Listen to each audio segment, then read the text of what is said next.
Bonjour, pour ce deuxième tutoriel, on va parler d'organisation des fichiers et des dossiers sur le Drive.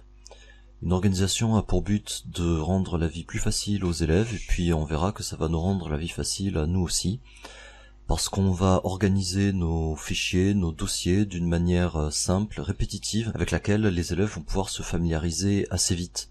Dans l'idéal, il faudrait que les collègues fonctionnent plus ou moins de la même manière. Après, chacun évidemment est libre. Vous voyez que quand j'arrive sur mon Drive, je suis sur la classe des 1PVTR, et dans le dossier central des 1PVTR, il va y avoir un dossier pour chaque matière. C'est du moins ce que moi je propose. Je vais aller dans le mien. Vous voyez qu'ici, il y a une fac pour les questions générales d'organisation. Ensuite, dans mon dossier anglais, donc dans ma matière, il va y avoir une fac générale pour le fonctionnement de l'anglais. Maintenant, je vais redescendre d'un niveau, c'est-à-dire que je vais aller dans le dossier semaine 1, sachant que la structure que vous voyez là sera répétée dans tous les dossiers, semaine 2, semaine 3, etc. Les élèves vont vite comprendre que tout ce qui est attaché au chiffre 1, ce sera les instructions. Au chiffre 2, ce sera des documents de leçons ou de méthodes. Et au chiffre 3, ce seront des exercices, éventuellement des consignes. Et les applications, les productions à rendre seront toujours dans le dossier travaux des élèves, dans lequel je mettrai une correction générale avec des remarques individuelles. Ce schéma répété de semaine en semaine reste simple, c'est-à-dire sobre, donc c'est facile de s'y retrouver, de comprendre. De semaine en semaine, ça devient familier par la répétition de cette organisation, et tout est centralisé dans le dossier semaine 1, dans le dossier semaine 2, à l'intérieur du dossier anglais, qui est lui-même à l'intérieur du dossier 1PVTR.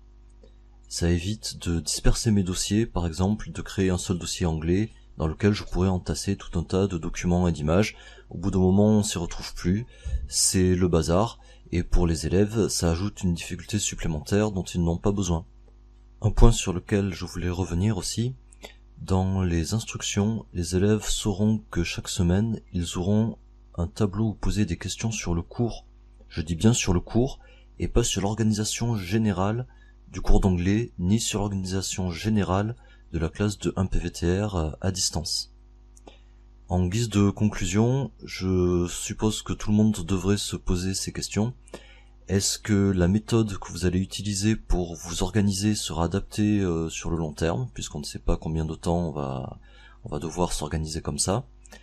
Est-ce que lorsque vos élèves vont cheminer dans vos dossiers, quand ils vont chercher un fichier, quand ils vont chercher à charger leurs propres travaux, est-ce que ce sera simple? Est-ce que ce sera évident pour eux? Le Drive, c'est comme une sorte d'immense encyclopédie qui contient tous les cours, toutes les matières de nos élèves. Dans ce genre de livre, il y a une couverture, c'est le dossier de la classe, d'un PVTR par exemple. Quand je tourne la couverture, dessous, je veux pas avoir un tas de pages avec une numérotation un peu chaotique, dans le désordre. Je veux avoir une table des matières qui fonctionne. Cette table des matières, ça correspond à nos dossiers anglais, PSE, maths, etc.